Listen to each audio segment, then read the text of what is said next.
All right, so I started off with this clip because this is something that was presented to us last year after the sister Hounnon Ayikpevi. So I'm saying, please forgive me if I'm saying her name incorrectly.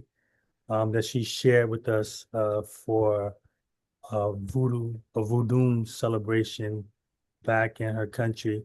So this is something that was shared with us. And when we sent out our flyer, there's actually the QR code where you can come back and look at it. So since this talk here is talking about doing rituals that are related to with children, I think is definitely fitting to even show that video because as you can see, there was a lot of kids that were dancing around. So I would like to, once we've done the introduction of the guests, to circle back and probably talk about the video clip a little bit just to add some context to it.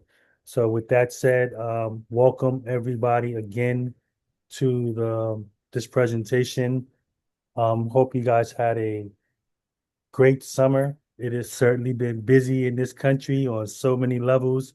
We give thanks to the gods and the ancestors for protecting us from all hurt, harm, and danger as it is definitely some trying times right now.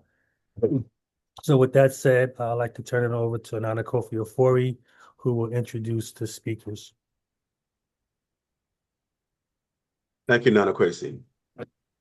As Nana Kwesi said earlier, can everybody hear me okay? Yes. As Nana Kwesi said earlier, Hunon Ayikpevi spoke a couple of years ago. We are now honored to have her mother and her senior with us as well, so I will introduce her first. Another second. De Souza Francois Martin Hunon Gandjai. Yes. Is her name. Her title means when metal falls, it makes a noise. In other words, when she walks, she has an effect. She was initiated into Voodoo 25 years ago. Her ancestors are both Nago and Aguda. Guvere de Souza Jean Paule Hunan Ayekpeve Bon Non Deji. And her title means a wise child, and the mother is very proud. Initiated into Voodoo 15 years ago. Her ancestors are both Nago and Fawn. They both live in Ouida, which is the melting pot of many different ethnic groups from West Africa as a result of enslavement, but many were forced marched to the slave port. Both of them have their main deities are Mami Wata and Thron. Is that correct? And Hunan Ayikpevi studied at the College of Catholic Isidore Souza. She is fluent in Fon, Mena, Dindi, French, and English. As I said earlier, 2 years ago, she presented before this group and provided an overview of Udon as practiced in Benin. A link to that presentation will be provided in the chat. During that presentation, she gave a overview of the initiations for children. Um, I also want to mention that she's the mother of the king, and therefore she holds the title Pojito, yes, which means mother of the panther. Her son's name is Da Nuatin Gangamasa Logoso, and I'm gonna share a picture of him. His title means "You cannot do anything to me." So, if I can go back here. Here we go. Share. Can everybody see that? Can everybody see that? Hello?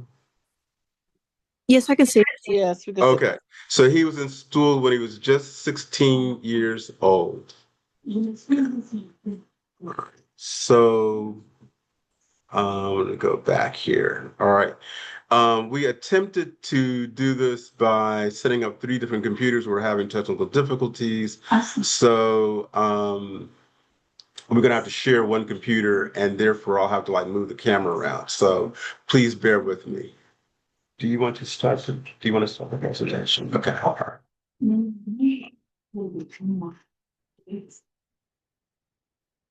right, here we go. Hello, everyone. Good evening. As Nana Kofi just said, I'm Hounnon Ayikpevi Bonondeji, Bojito, which means the mother of the painter.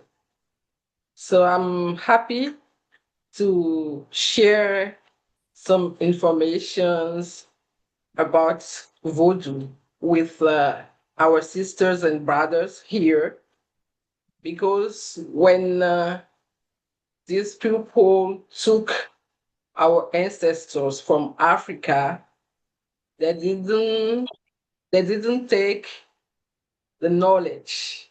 So all of you here have the same right with us because we have the same roots. So we are going to share everything about our common culture. So I'm very happy to see the video, the clip I just saw, because that can show us an example of how children are involved in Vodou culture in Benin.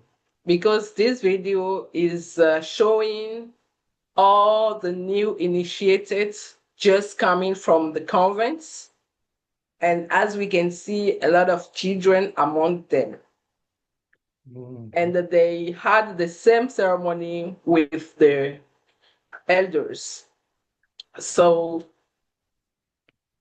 in Benin, no matter the age, we all start practicing Vodou when we are born.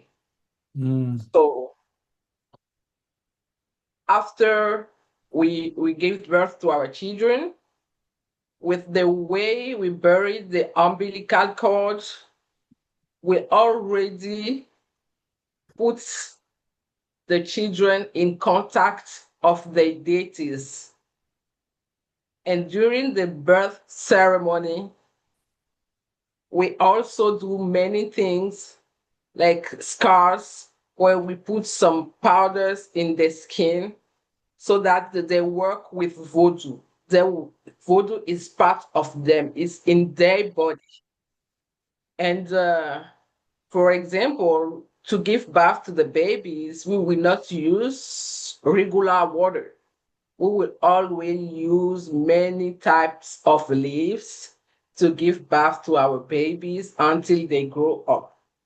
And in the everyday's life, before going to school, for example, we will have many type of different powders they will have to eat before they go to school. And they already used to practice, voodoo. They know that they need protection. And in all the ceremonies, we don't keep them far. We always let them come closer because they have to be learning. In Vodou, you have to learn for many, many, many years. So that is why we give them the chance to be learning from when they baby until they grow up with Vodou.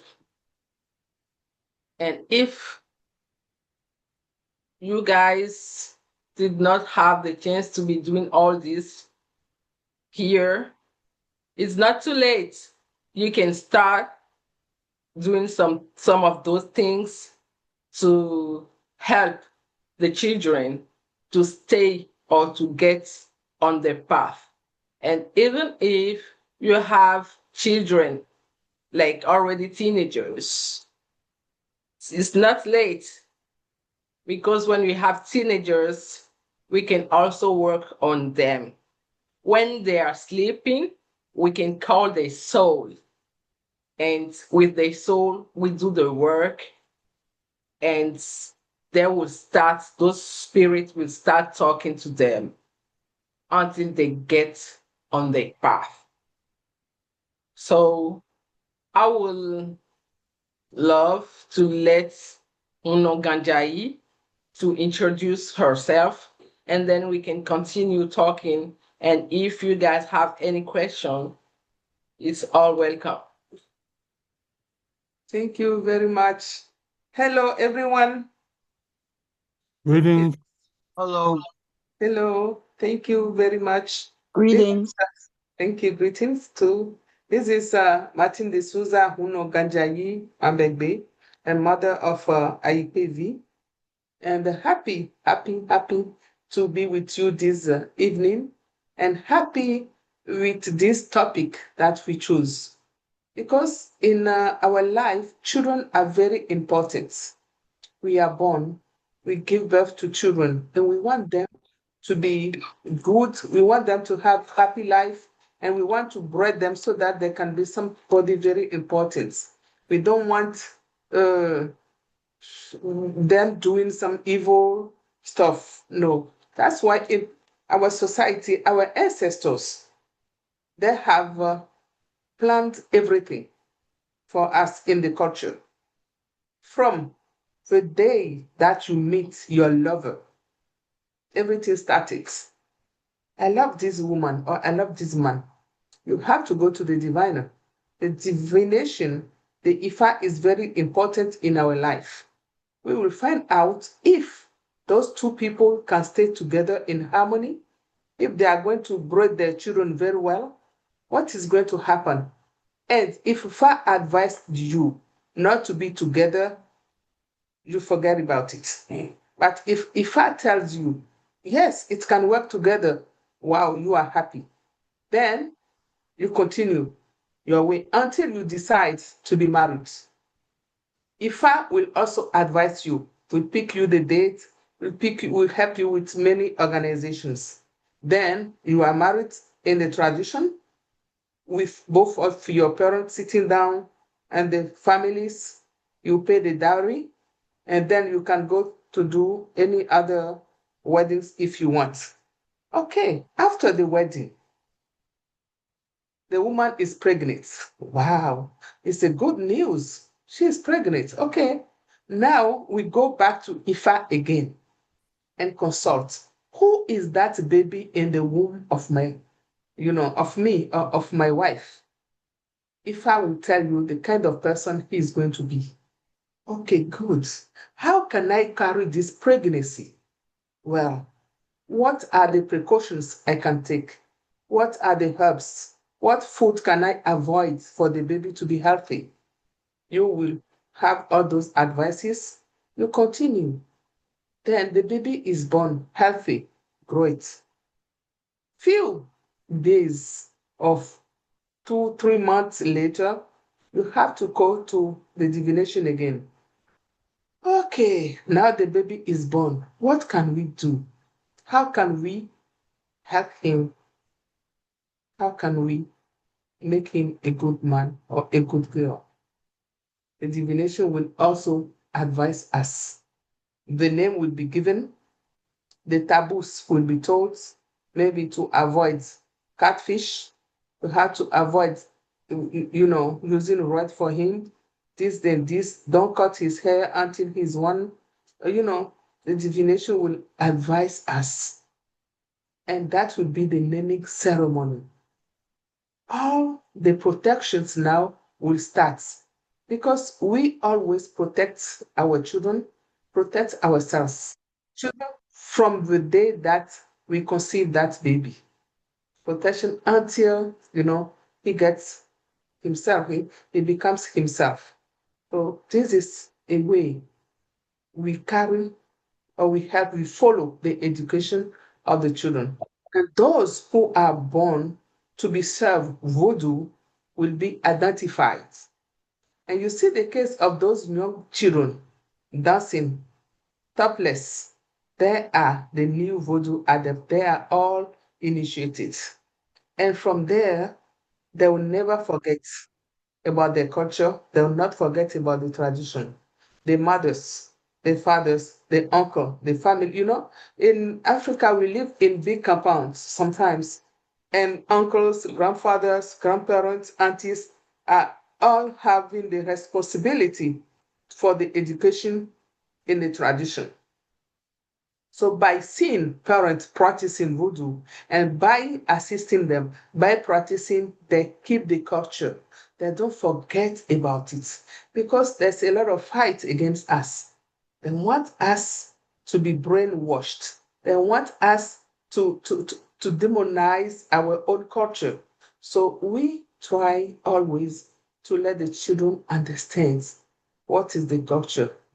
And I will not go too far.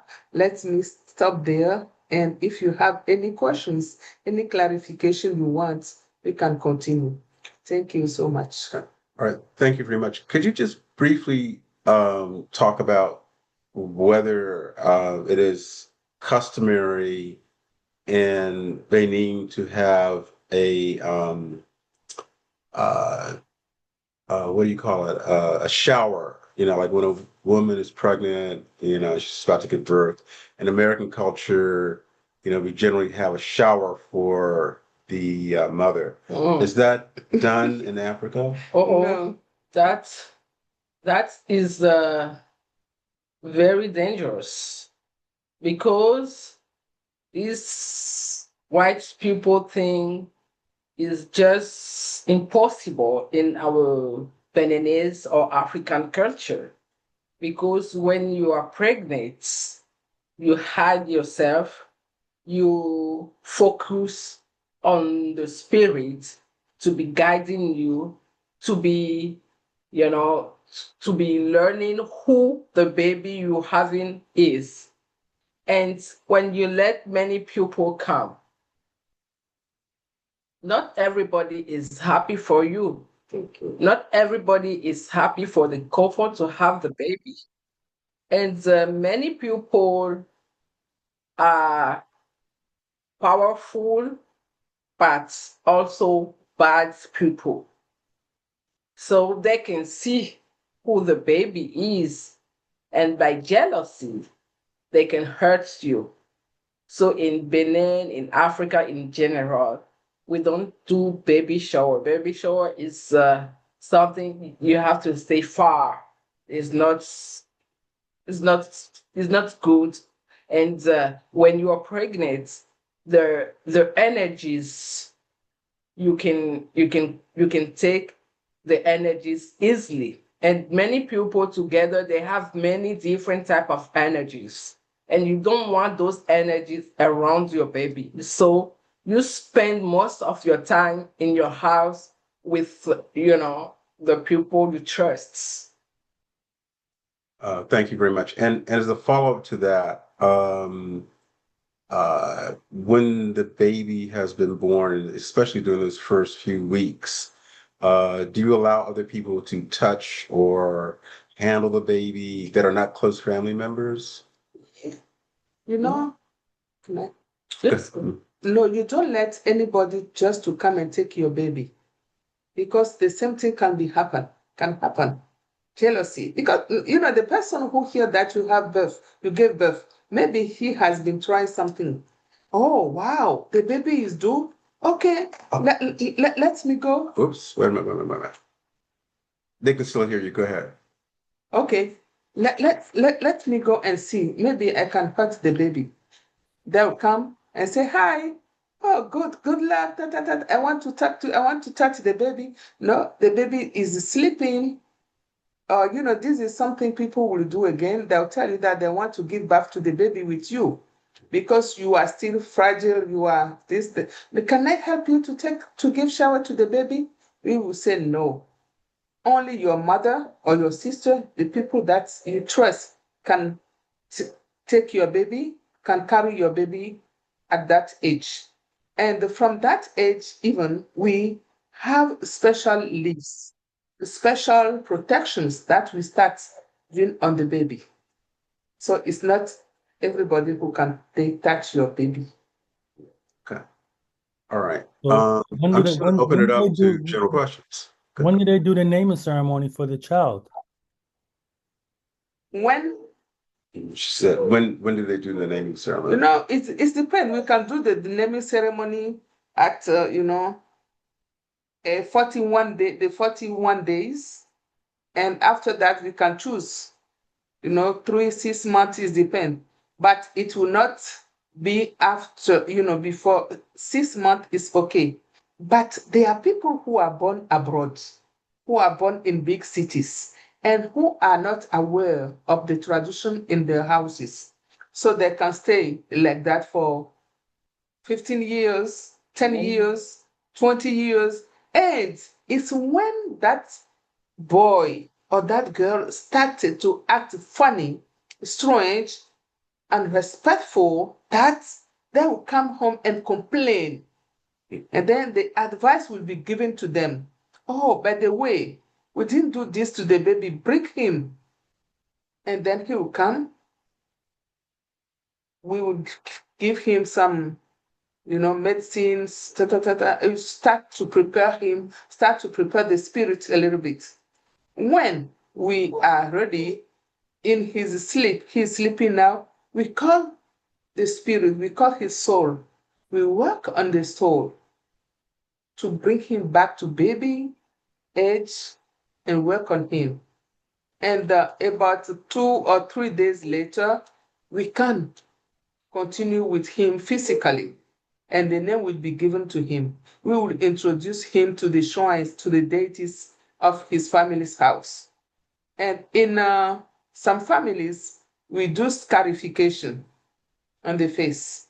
For the people who worship pythons, the Hueda people, for example, they have 10 markings on their face. Two here, two, and 2, then it's 10. 5 from each side. Yeah, 5 from each side, then it's 10. And at that age, we can ask the deities if it's still possible to mark the baby. If yes, we will do the mark. If not, we will know how to arrange that. So that's how it's happening. It can be done early. The earlier is the better for the baby. But if the baby is grown up, we can still do it. And some people will even give birth like 30 years, 40 years. It happens a lot. And nothing will be going good for them. Divination will send them back to their roots, back to their home. And then we find a way to do that ceremony for them, for their own balance. Yeah. Thank you. Okay. So at this point, why don't we just open it up to questions from anybody generally in the audience?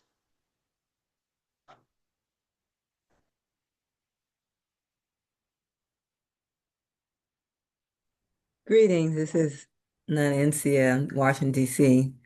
Appreciating the forum, appreciating the information from you both. And both of you mentioned something about while the child is sleeping, whether it be a teenager or a baby, and that you work on their soul, call their soul and speak to their spirit to help them. Exactly what does that mean? What do you do? So we make sure the person is sleeping. So we create an environment, a safe environment, to keep the bad spirits far, a pure place.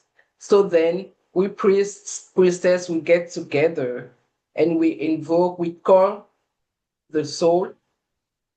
Sometimes we call it 3 times, 9 times, 21 times, or 41 times before it comes. And after the soul is there, it's just like the person is in front of you. What you should do when you have the person, you can do everything on him. Like when you call the soul, you have the person in front of you. But when the person is not sleeping, the soul cannot come up. So at that time, we have the medicines, the spiritual baths. We have many, in Vodou, words are also very powerful. So each of us will tell the incantations.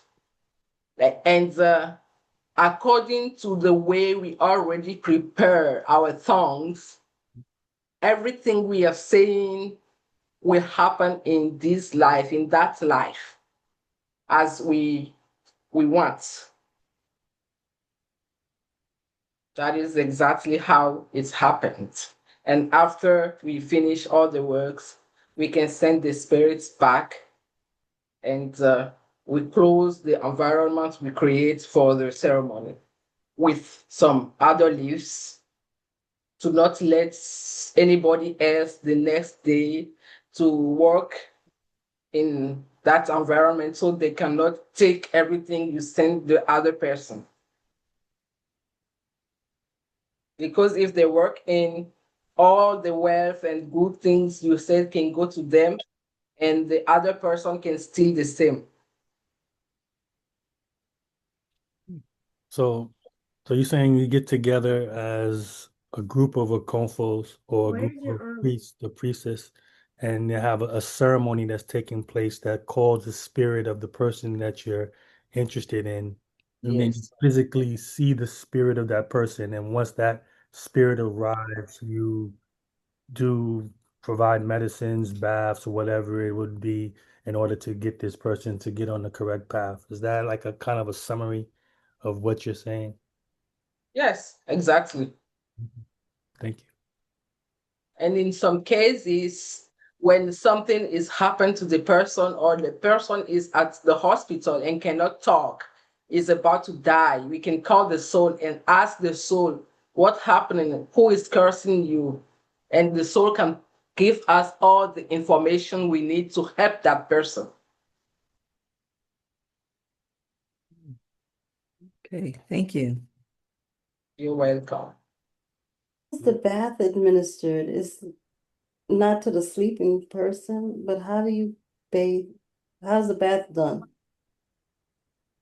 Yes, the bath is done with the medicine we prepared, and we can see the soul.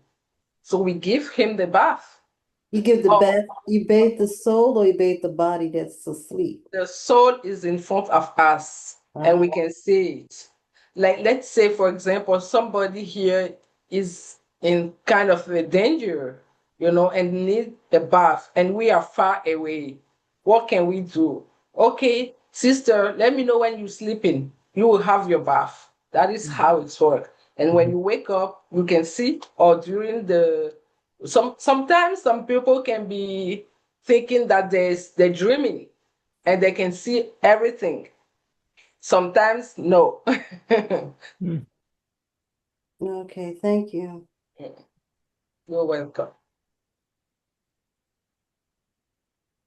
So just as a follow-up to that, the person who is you're working on, you mentioned that sometimes they will have, when they wake up, they will have some kind of dream, like understanding of what took place. Yes. Mhm. And with some children, for example, sometimes we work on them, and the next day they will tell the mother, "Oh, mom, I dreamed and I saw all the priests around me, and they were praying. They bathed me, they gave me some things, That happens for some people. Okay. Mhm.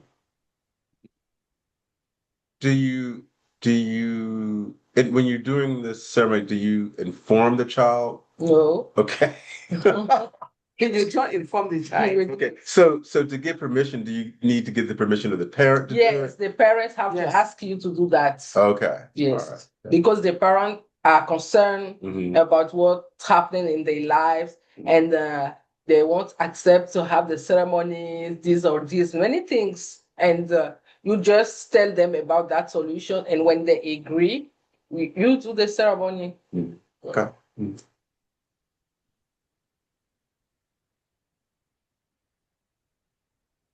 That is how we can also initiate somebody who is far away, because we call the soul, and what we need to do with the soul, we do it. And he got it in him, because voodoo is not something you hold in your hands, it's in our body. So we know how to put it in your body. What what's the oldest a person can be initiated? The oldest, Yes. Years. No, the person can be 100 years. Oh, okay. Yes. Wow. Never too late to get on your path. Let me tell you something. The youngest, can you guess? Before birth. Two? How about two? Two? You 2 years old? know? Maybe Still when in the womb. yes, in the womb. Before they're born. Exactly. When I'm Yes, before they're born. before they're born. And also, there can be a chief, Mhm. for a temple or for a family. We're searching for a chief. We consult. We use the name of all the people alive in our family. But the fire will always say no, no, no, no. Oh, the person is not here yet. Okay. Is he on the way coming? Yes. Great. Then we will start. Is it Gandjai's baby? Is it Ayikpevi's baby that she's carrying in her womb? It can say yes. Okay. What is the sex of the baby, boy or a girl? Ifa will tell us. Then we will conduct all the initiations. And the day that baby will be born, all the medical doctors will be surprised because all the chiefs, everybody will come and get on their knees. Yes. With the praises, everything, because it's a chief who is born, chief of voodoo, or a big spirit, So it happens a lot, and from the womb it can be done.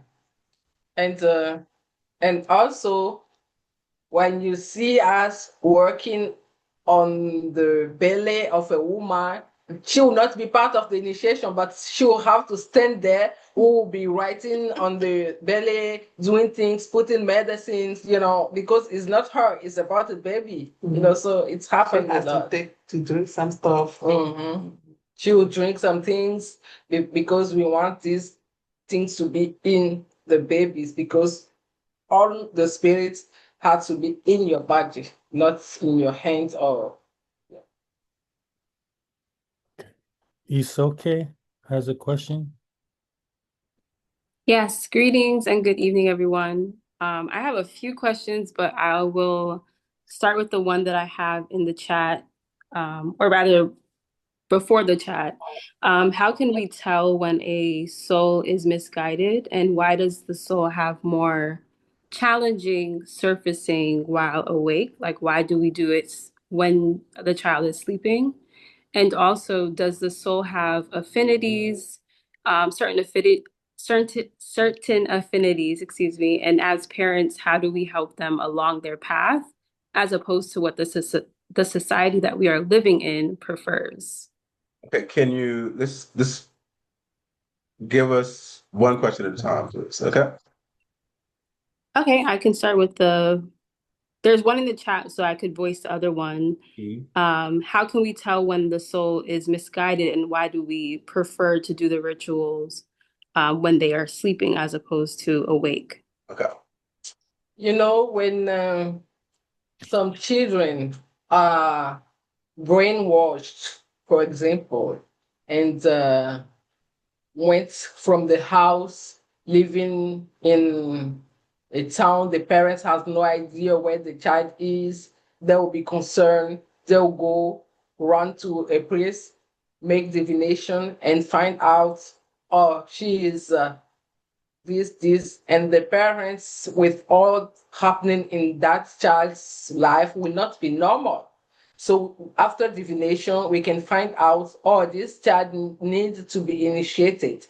We need to cleanse her soul. We need to protect her, and we need to initiate her into this spirit, because the spirits will tell us which spirits. And at that time, when you give those information to the parents, who has no idea of where this girl is, for example, we still have to give them the solution. Or we can do that. We can call her soul. We just need to make sure she is sleeping. So through divination, we make sure she is sleeping. And we call the soul. The soul will come and we do the work. We cleanse her, because the cleansing is always what we do in the first time, the first position, because when the soul or the person you're working on is not pure or cleansed, the ceremonies may not work. She also wants to know why the person has to be asleep. The person needs to be sleeping because when you are awake, your soul cannot leave the body. That's not possible because you'll be doing things, moving. So the soul does not have enough time to move, to stay with us for some hours. So, Okay. You know, for us, it's very important that that person is sleeping, because that's a time we were conducting a ceremony like that. Because this guy moves a lot, and we didn't know exactly when we can catch up with his spirit, but the parents were desperate and they wanted to do it so badly. We said, please, let us check. Today is not good. Let's see tomorrow. But they were, anxious, and as soon as we started, it was around 2 in the morning, and we said that yeah, maybe he will be as asleep by this time. We started. He came. The spirit came. But as soon as we started working on him, he said, okay, let him get something. I'll be back soon. you know, so we had a very hard time because being concentrated on his case. So it's always good when you know that the person is sleeping. And for the naming ceremonies, for those cases, the parents contribute a lot, because they are the one who will tell the kids, okay, come and sleep, do this prayer before you sleep, so they help us a lot. It's very peaceful when the child is sleeping, or when the grown-up, the person is sleeping. For any type of ceremony, they need to be sleeping. Then it's always good, helpful. Thank you. Thank you. Was there another part of the question? Yeah, so that was the part that I had put into the chat, which is, does the soul have affinities? And as parents, how do we help our children and their souls along their path as opposed to what society prefers? Could you elaborate what you mean by do they have affinities? Yeah, so are there certain um, goals or missions, objectives that they're coming into this realm with that as parents we are supporting them in achieving? And how do we do that if they do have those things? Like, how do we understand what those things are and how best? Essentially, it seemed like she's talking about what's the destiny of that child and how we as parents are helping to reinforce that destiny and how do we know that? Is that Yes. what you're saying, sister? Yes. yes, that is why the birth ceremony, because at that ceremony, the spiritual ID of the children. You know who they are, what they're supposed to do, what they have, all they brought from the universe. And knowing this, you parents can guide them path. And you know that my child, after the naming ceremonies, after the birth ceremony, he should never wear red. Because if she wear red, nothing will work for him. Like many type of things, he should not eat this or this because it's not good for his destiny. So we have all those things, and which is what is his main deity. So as soon as possible, we have to initiate him into that deity, which can protect him and guide his path And come and here. carry all he needs to be. This is how it's important to have that ceremony, to know what to do and to help the children to get on their path and to hold their destiny. Mhm.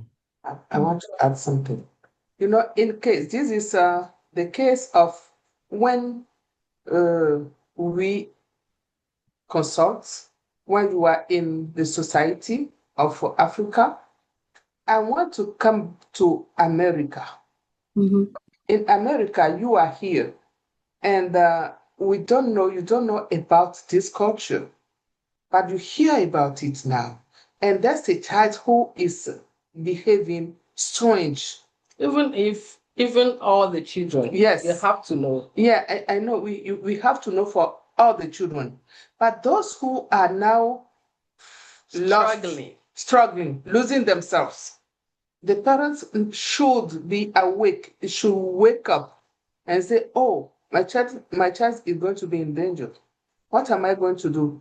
How can I bring him back to reason?"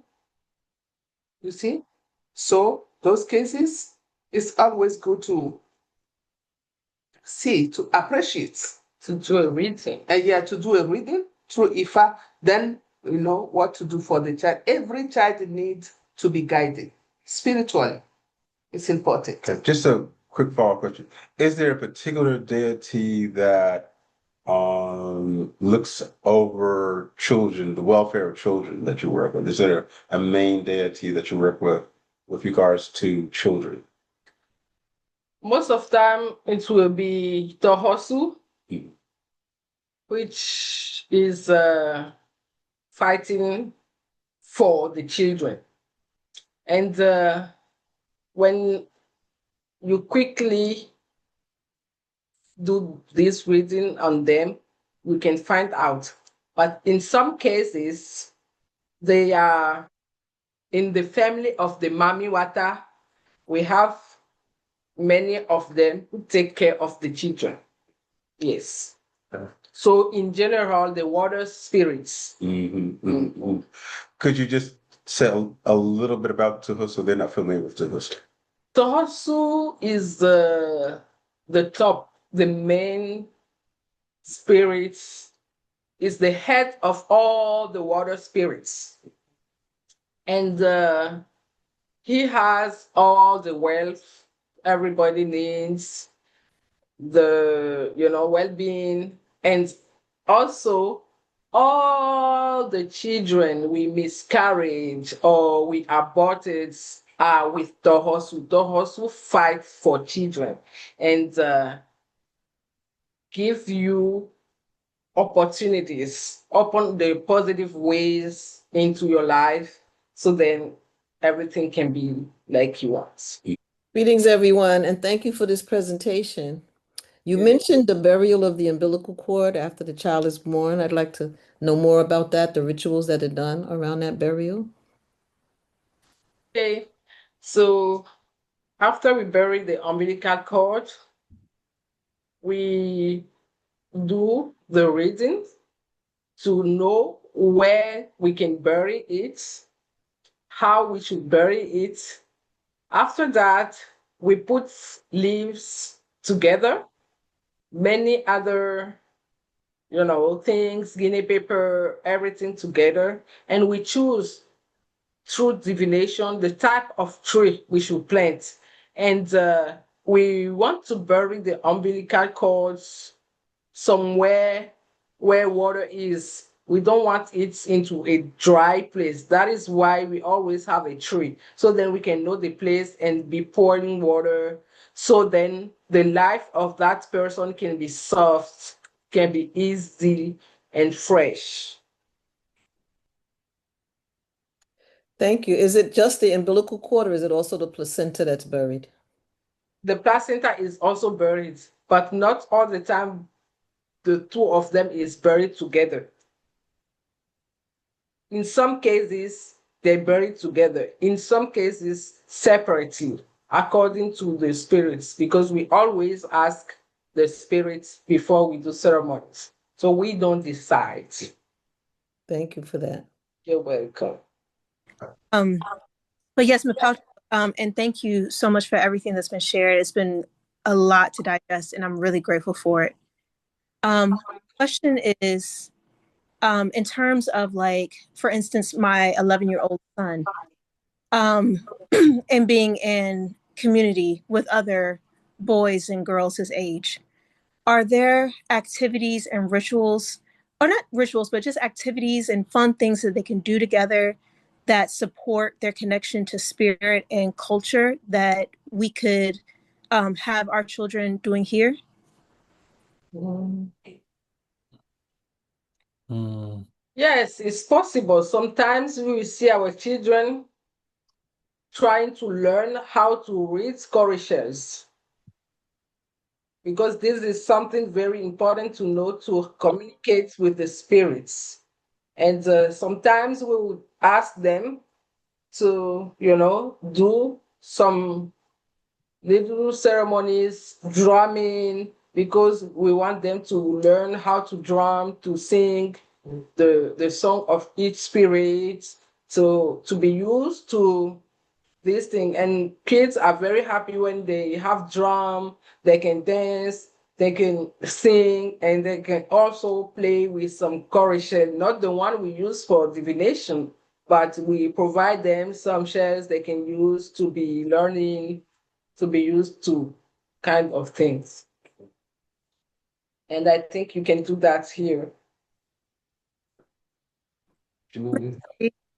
Actually, there's somebody here who had also a question. Jamil Shabazz is also here. Would you like to come?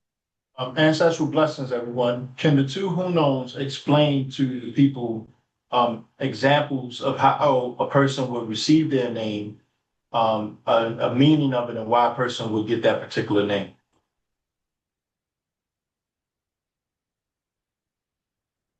Okay. So the naming ceremony, we will not just decide to choose the names we want. The first names will come from the divination, and that name will be kind of a resume the personality, the spirituality of each child. And that name will have impact in his life.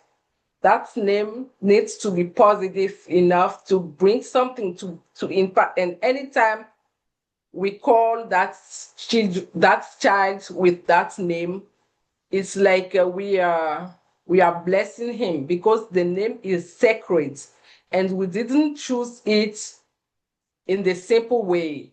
Like if I give the same name to a child during a naming ceremony, if you copy that name, it will not have the same effect, because the power was not given to that name for you. It has to be individual, and it's not just words we put together. It's powerful energies put together to impact the life of the children of the person, because not only the children will have the naming ceremony. For example, we organized tour to Benin, the March of the Walk of Victory for our sisters and brothers from the diaspora. We get together, we invoke the ancestors, and during that journey, we do the naming ceremonies for our guests. And it's through divination we find out the names. So many people have done that ceremony, and they understand, because they can feel the energy and the impact in their life. So not only for the children.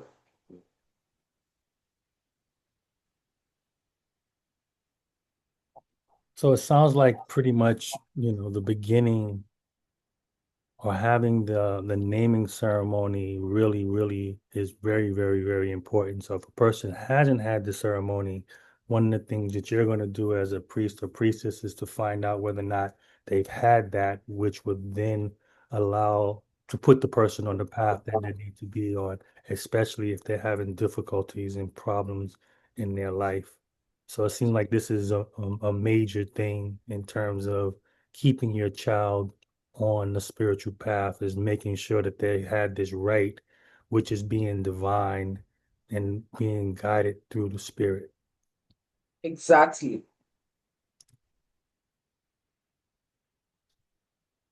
So there's a lot of us here that need to get naming ceremonies then. Yes. Sure. Yes. It's useful. Yeah, because that change a lot of things. It's very important because anytime they call your name, it has to impact because everything has to have a meaning. We don't joke with those things because you are calling your child Ashley. Ashley, does it mean something? Do you know the energy behind that name? We don't. So we have to have the names, we have the energies, we want to put it together to impact positively their life. So it's interesting for us as a con practitioners, we have a naming ceremony for the child, which is normally done within the 7 days within the birth. And for any of the people, Nana Ama Dama, Nana Ama, the people who are more senior than me, please correct me if I'm wrong. This is something that's done, but we also have our Kraden days where spiritual things are supposed to be done. But I'm not really sure as practitioners or in general if that's something that we follow and are steadfast and knowing the importance of being able to do those rituals, especially for us on our Kraden, the day that we were born here. So I think that's interesting, the way that you're framing it through the Ifa and how you Mm-hmm. do these rituals, Yes, yes. And that name, before we tell you that name, there's also things we do to ask the universe and the spirits to hold the energy with that name, to not leave anybody to take the energy from that name. So you can still having all your power, you know, because we protect the name. Okay, just as a follow-up question, and some EFOP practices, you can actually get a shrine for your Ori. I've heard it called the Ori icon. Is that also something that they practice in Benin? They give you a shrine for your Ori? No, I think what you call in Ori may be Poli in form. Poli is the destiny, and we don't have because your Poli is sacred. Because if I know your Poli, I can do whatever I want with your life. So that is something we hold secretly, and this Poli is only in your head. You don't write it anywhere. You hold it with you. Like I say, everything we want it with us in our body. We don't want things spiritually, then people can touch, people can take it.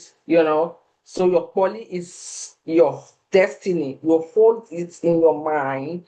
And anytime you want to call it, you mention Chetula Klebo, Chetula Klebo, Chetula Klebo before you call it. So then it can be protected by the negative energies. And during the Ifa ceremony, during the identification, the personal identification, the Ifa gives you your Poly. And after that, you need to have your lever, Yes, a personal labor. and you have your akins. There are tools that you are given, but it's not necessarily your shrine. But you need to keep those things secret. It's not for anybody to just touch it. It's you, as she says, your Poly in your head, in your memory, and the akin, those two white spots that you'll be given, is a secret. You hide it somewhere. And nobody is allowed to go toward that. Nobody will touch it. Otherwise, your life can be destroyed easily. So it's very secret. Okay. But it's very important for people to have the Poly, to know their Poly. Yeah. There's a related topic that we wanted to also address, and that is for couples that are interested in conceiving children, is it possible for them to consult IFA, consult with the ancestors in advance to make a conscious decision? Well, we actually want to incarnate a particular ancestor or in general, an ancestor from the higher realms. Yes, because everything is possible when we talk with the spirits. Because as we can say during the birth ceremonies, we need to find out the Joto. Joto means the ancestor the child is representing, the ancestor who is reincarnate, who that child is a reincarnation of. So apart from that, a couple can consult. After consultation, can ask if they have in their minds one ancestor they really want to, but they do that before the pregnancy. They do that before the pregnancy. And if this ancestor accepts to come to them, they will know. And sometimes they can refuse because they don't want to come through those person. So then you can choose another one, or you can just ask one of your ancestors without mentioning the name. So then the spirit or the ancestors themselves can choose among them who will come. Yes. Sure. So my question is really more so like something that I just read today, and it's really an asking of like confirmation when ancestors back through our children. The goal is to help the family and the clan to help everyone elevate in like their health and their well-being and on their mission. That's the point of the reincarnation, is to help all of us in the family to elevate. It's first of all to finish their mission, and they choose that child who can be wise enough or strong enough to carry that. And secondly, it depends on the birth ceremony. If you find out the Joto early and you recognize that he is the Joto of that child, he can protect the house, protect the family, and all you're saying. Because without that ceremony and knowing that he is the one coming back to know what to do spiritually, that will not work like that. The ancestor who is coming back in the family, yes, he is coming back to help the family to progress, to protect, to do all of those things, but he will not be able or powerful enough to do it if you don't know that he is the one coming back. That is why during all the birth ceremonies, we try to find out each child Joto. So then they can impact the life of that baby. We can feed that Joto. We can communicate with him. We can know what to do. For example, sometimes some ancestor will be coming back, and during the conversation between that ancestor and priest, he will ask not to touch the baby's head, not to do this and this. What about if you don't consult, you don't know about all this information, you will be touching the head of that baby, you will be doing things that that Joto does not want you to do. And he will not be able then to do all he was coming back to do in the family. Medasi, Mama. So I think this conversation is kind of fascinating and dealing with the African science of, I mean, it really is a kind of a science in terms of the things that the Africans hold that we just aren't necessarily aware of. So some of the things that you're describing and some of the things that you're doing or speaking about is really fascinating. But I do have a question though, and it's a little off topic though. With all this African science, all this knowledge, all these things that we have, what would you attribute to us being in the condition that we're in now?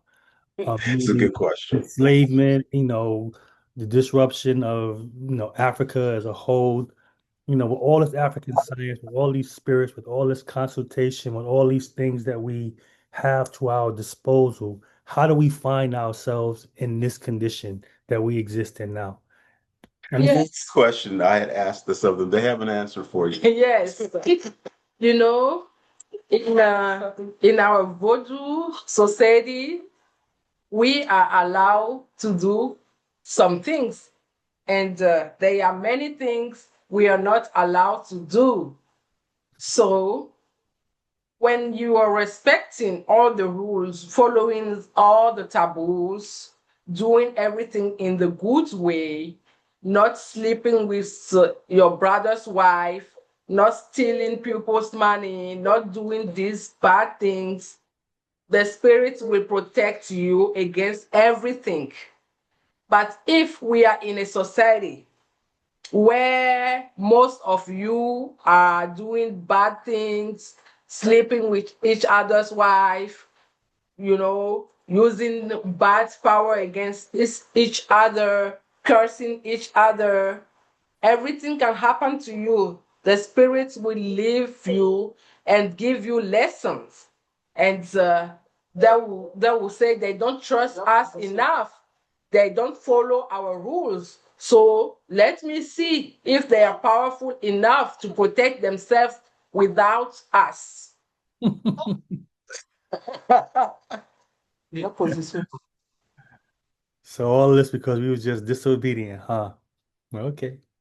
Hunan, do you want to add to that? Because you were No, telling me I'll some more forget to something. that. Okay. Let's see, for example, in the Dahomen kingdom, we have the king Adandoza, for example.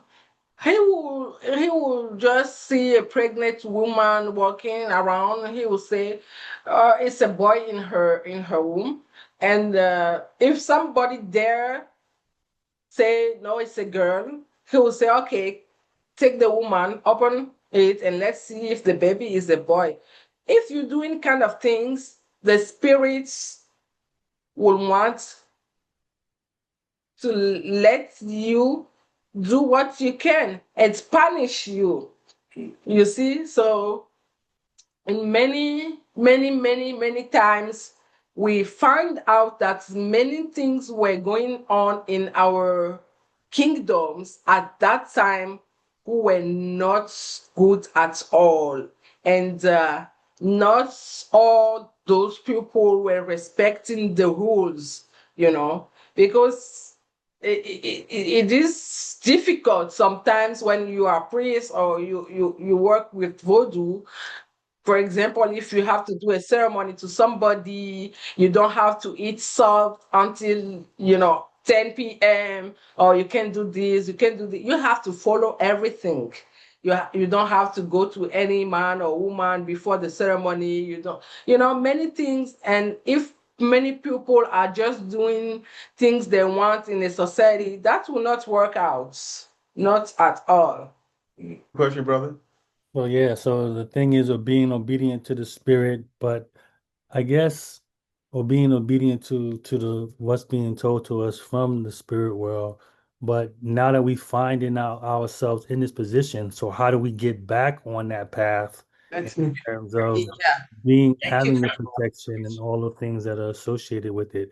How do you get back on that path? Because we are a mess right now in terms of on so many levels, in Mhm. terms of even with understanding our relationship to the Bosums here in America, some of the misinformation that was provided so that we don't necessarily have what we need to have so that we can be whole? I mean, there's a lot of effed up stuff, for lack of a better word. So yeah, how do you get back on that path? How do you bring that protection, bring that wholeness to yourself, your family, and your community? Thank you. You know, it's a big concern because I think we are in a chaotic world right now. And what we need is to come back to our root. Come back to our root, meaning that we need to recognize that we are brainwashed. For a long time, they have been telling us that voodoo is evil, our culture is evil, we have nothing, this is it. Now that we are getting connected to our roots, it's good to do the good thing. Few of the people who are understanding now should start to improve their lifestyle. First, have your reading, know your your identification, cleansing, know who you are, and then know how to be guided. And be guided, then you can guide the others. It's not that you come to Africa and be selfish. You learn something and you take it back home to help the society here, the member of your family, and then it can be spreading, and we will get good understanding, bigger and bigger. Then we will save a lot of people's life. That's what we have to do, and it has to be a big commitment because the path that I took now is to impact, to change a lot of things. It's very sad that we will be, wearing stuff that we don't need to wear. You know, something is always bothering me in our dress code here in America is when the youth will wear the pants, it will go down and we will see the underwear. Ah, wow, that's crazy. And also, how do we wear jeans that are torn? Who use those type of clothes in our African society? It's the very poor people, the people who cannot buy the clothes. So they'll take something that other people has used before and now it's torn, is spoiled, and because they have no choice. But we have choice. We will spend a lot of money to buy those clothing and putting curse on ourselves. Because everything that we do wrong is cursing us. So we need to start open our eyes and see what can we do. And I'm very pleased, very happy about this conversation we're doing. And this can be spread to the youth so that they can know, they can learn. And through our mission, the work of victory, we recommend that the people who come back to Benin, who can bring the young people, at least one or two in the group, so that they can come and see what happened, what has been done. They'll have the knowledge, they'll take it back home, back to America, because their home is in Africa. Thank you.